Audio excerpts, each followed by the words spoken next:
Adlaw nga Sabado karon mga kaigsuunan, petsa 10 sa bulan sa Abril tuig 2021. Ang pagbasa kinutlo gikan sa Ebanghelyo sumala ni San Marcos kapitulo 16 bersikulo 9 ngadto sa 15. Human na banhaw si Jesus sayo sa unang adlaw sa semana. Mipakita siya pag-una kang Maria Magdalena. Kaniadto gihinginlan ni Jesus ang 7 ka yawa nga diha sa maong babayi. Unya milakaw si Maria og gipahibalo niya ang iyang mga kauban nga nagsubo og naghilak. Sa pagkadungog nila nga si Jesus nabuhi og nga si Maria nakakita kaniya, wala sila mutuo.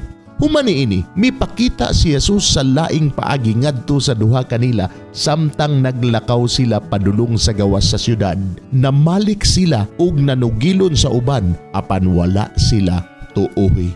Sa katapusan, mipakita si Jesus sa napulog usa ka tinun-an samtang nangaon sila.